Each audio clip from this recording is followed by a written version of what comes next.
bitter and sour medicine for the people.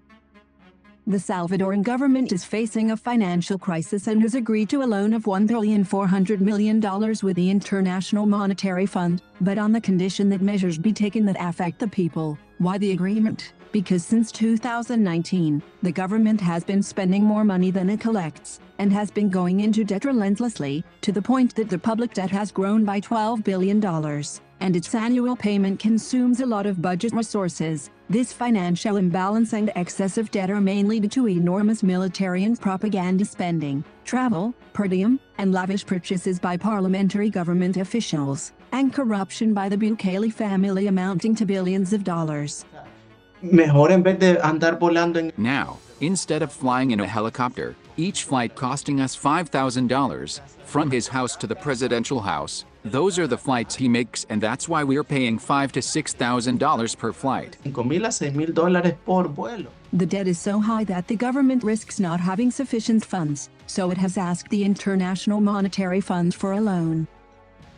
Y cayó en manos del FMI. Cuando cae en manos del... And it fell into the hands of the IMF. When you fall into the hands of the IMF for a loan, and the fund tells you that you have to reduce expenses, you have to increase income, you are acknowledging the fiscal crisis. So the country is not stable. The country has monetary instability, fiscal instability, high debt, and a huge deficit. Alta deuda y un déficit enorme. But this organization does not lend money for free. Rather, it imposes measures to ensure that the government pays and continues to borrow. In the 2025 budget, $1.2 billion were cut from 15 of the 16 ministries, 8,000 public employees have been laid off, 44 schools have closed, $54 million were cut from public hospitals, and 42% of the Ministry of Agriculture's funding was reduced. This is why there is less money for public works. The government must curb corruption and submit audits of the loans received in 2020. So, Bukele admits to the International Monetary Fund that his government is corrupt. The International Monetary Fund is concerned about this because it could complicate debt repayments to bankers and financial institutions. The government must forget about Bitcoin. The International Monetary Fund does not like the government continuing to buy this digital asset, gambling with public resources, and spending on useless propaganda, because if it loses a lot of money, it will complicate debt repayments. The government must create a proposal for the sustainability of the pension fund managed by the AFPs,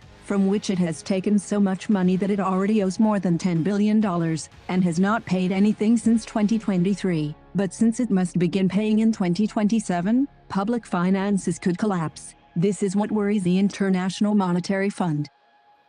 Let's start reviewing the lies. Let's watch the following clip. What are our objectives? Regulate the AFPs, prohibit the state from financing its debts with workers' savings. Ya agarraron 46 millones. They already took $46 million from the AFPs in January. From the pension funds, that figure just came out. Last year, they took $1.31 billion from the AFPs. They have already taken $46 million this year. And since the law came into effect in 2023, they have taken $2,175 million. It's impressive. 75. Es impresionante. Mire, entre el 1 de enero del 2023 que entró en vigencia la reforma. Between January 1st, 2023, when the pension reform went into effect, January 1st, 2023, and December 31st, 2024, the Nayib Bukele government took $8 out of every 10 contributed by both the working class and the employer sector, without any distinction between the two. Of every $10 contributed to the system, the government borrowed $8 from the pension fund to finance its debt. De cada $10 cotizados al sistema, el gobierno tomó $8 en concepto de deuda de pensiones. Prohibit the state from financing its debts with workers' savings. The critical financial situation that has been created is the government's responsibility, and the bitter pill it agreed to with the International Monetary Fund is worse than the disease. The impacts of these and other measures are already being felt by the population.